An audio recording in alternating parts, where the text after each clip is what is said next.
Dear students, in today's video presentation, we are going to start a new lesson, Chapter 3 of Zoology, Tissue Level of Organization.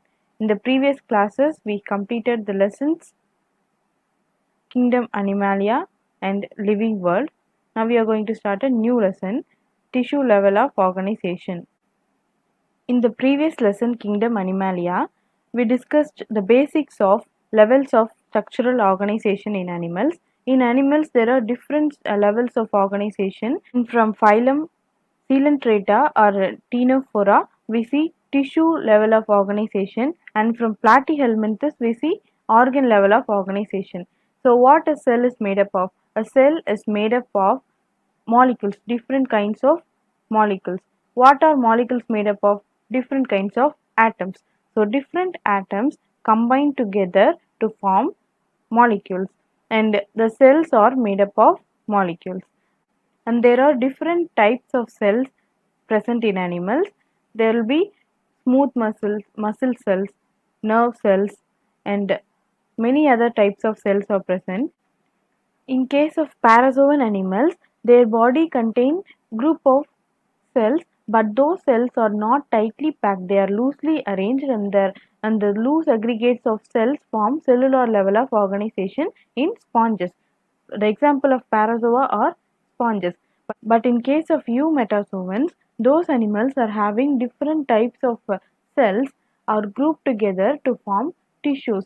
So tissue level of organization is seen in phylum Ctenophora or Coelenterata. And there are different types of tissues in a body of animals. We have connective tissue, epithelial tissues, muscle tissues, and nervous tissues. And tissues are grouped together to form a structure called organs.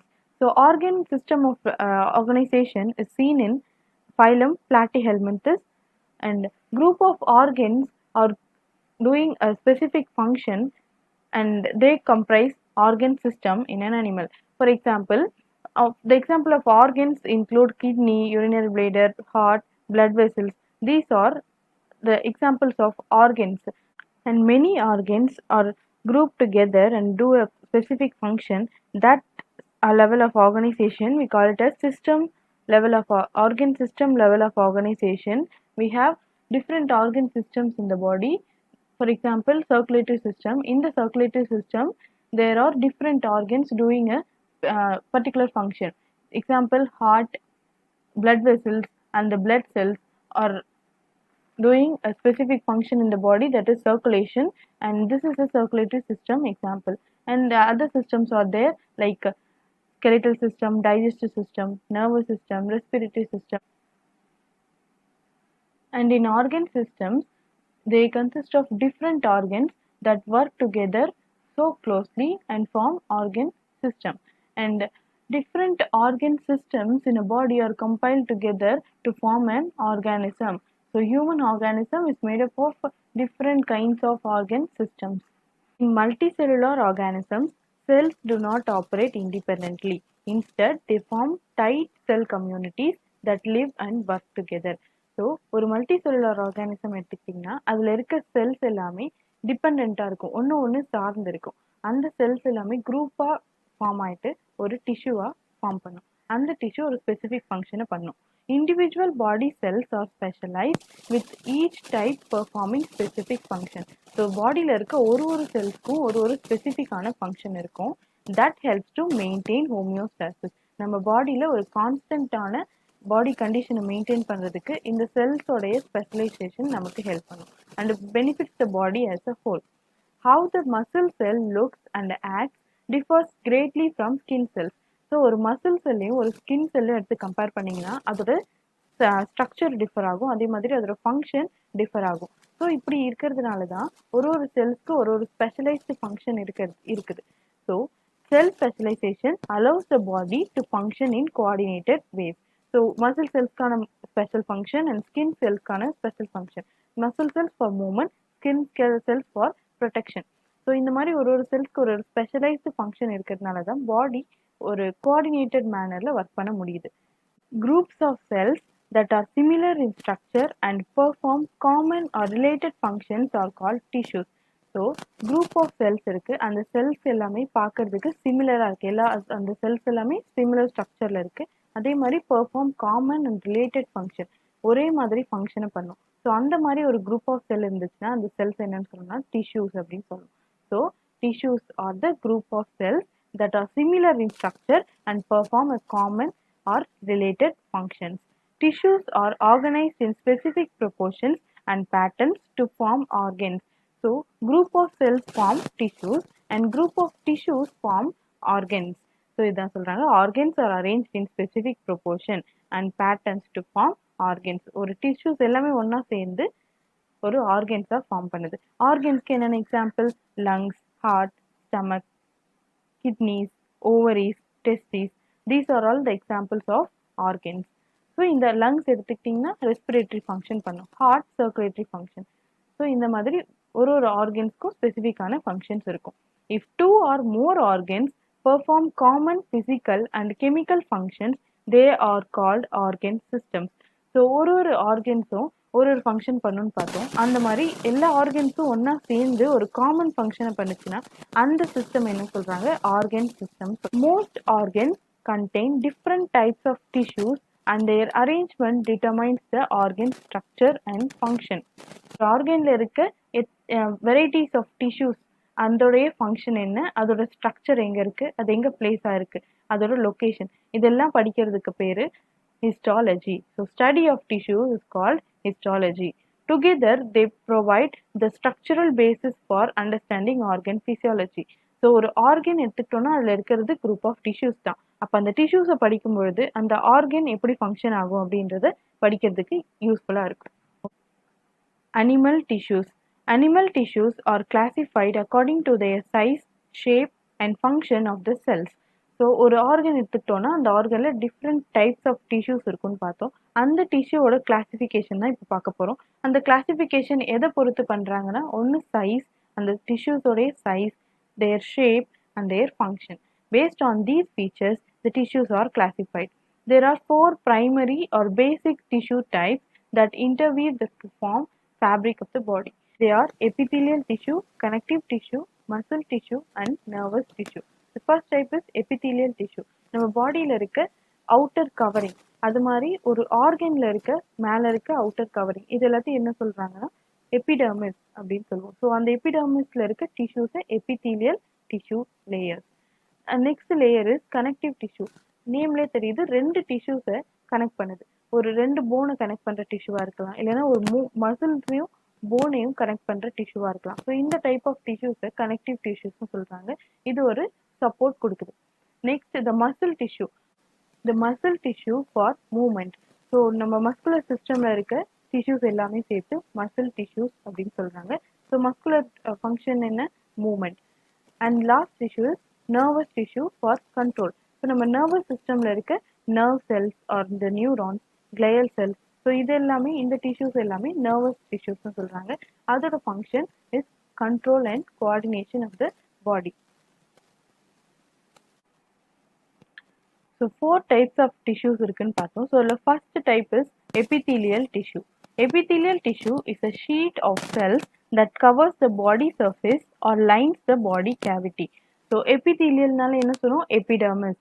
So outer covering, பாடியோட சர்ஃபேஸை cover பண்ணுற tissues எல்லாத்தையும் epithelial டிஷ்யூஸ்னு சொல்கிறாங்க. அதே மாதிரி lines the body cavity.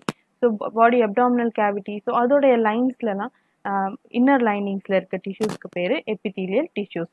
It occurs in the body as a covering, as a lining epithelium and as a glandular epithelium.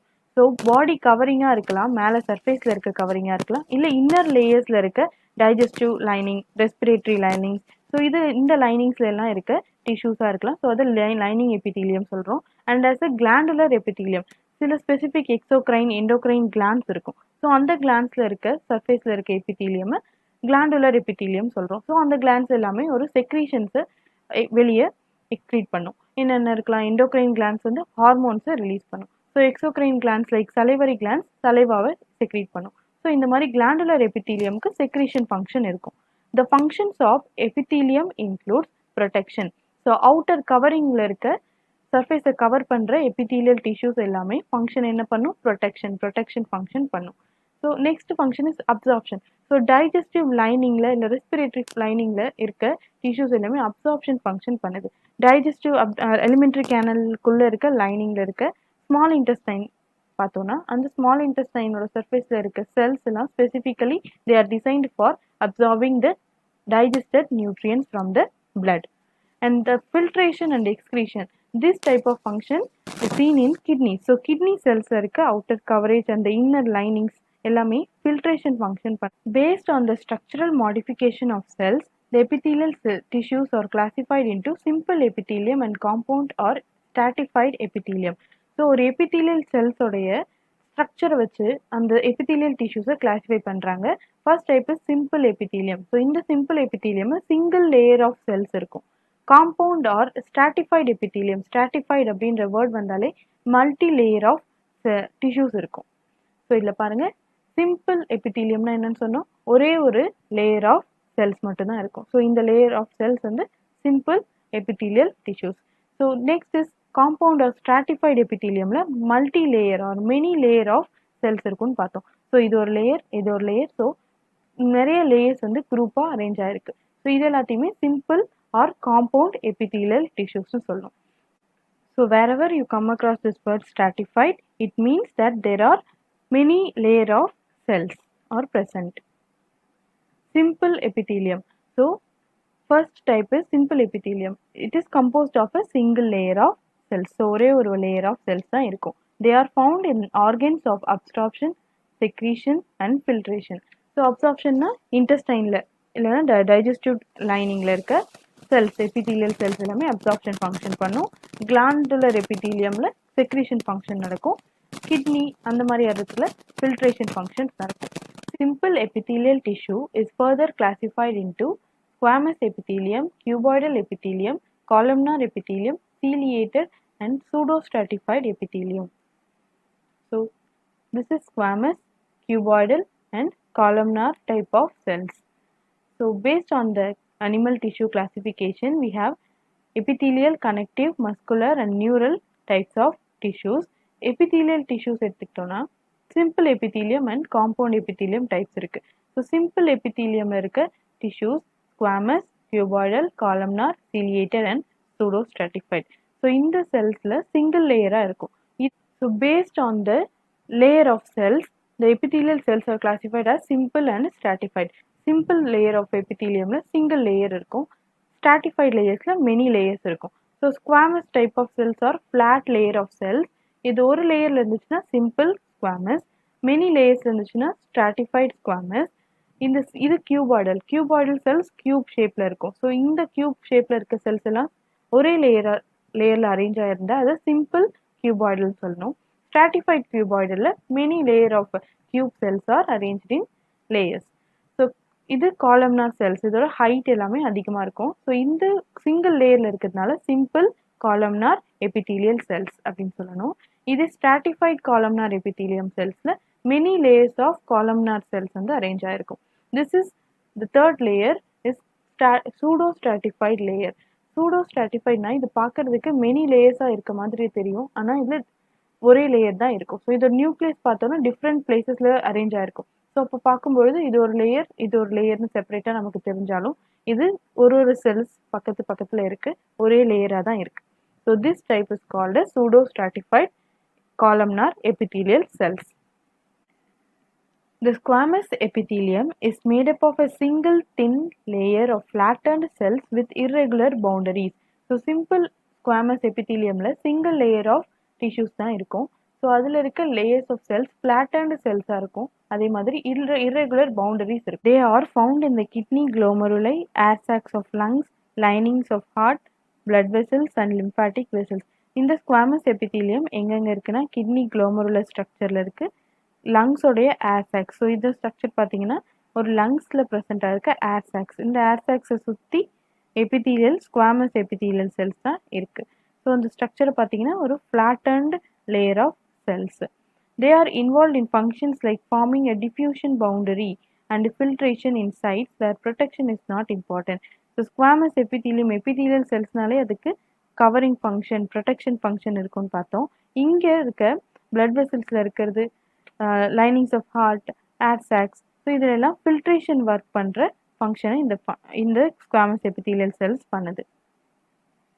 The cuboidal epithelium is made up of a single layer of cube-like cells. So cube-like cells எல்லாமே ஒரு லேயராக அரேஞ்சாக இருந்துச்சுன்னா அதை simple cuboidal epithelial cells னு சொல்கிறோம். This tissue is commonly found in the kidney tubules, ducts and secretory portions of small glands and surface of ovary. So இந்த tissue எங்கெங்கே இருக்குன்னா kidney tubes.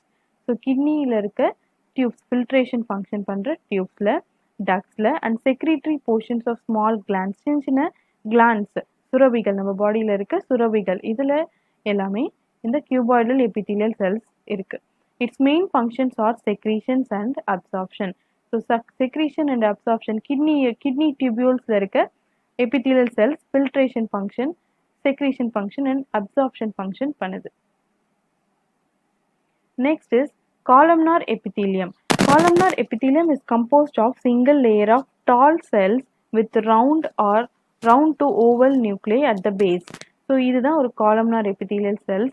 இந்த லேயர் பார்த்தீங்கன்னா லேயர் ஆஃப் செல்ஸில் சிங்கிள் லேயர் இருக்குது. அதே மாதிரி டால் செல்ஸாக இருக்குது. அதோட ஹைட் ரொம்ப அதிகமாக இருக்குது. சென்டரில் இருக்க நியூக்ளியஸோட ஷேப் பார்த்தீங்கன்னா ரவுண்ட் டு ஓவல், ரவுண்ட் இல்லைன்னா ஓவல் ஷேப்பில் பார்க்குறதுக்கு இருக்குது. It lines the digestive tract from the stomach to the rectum.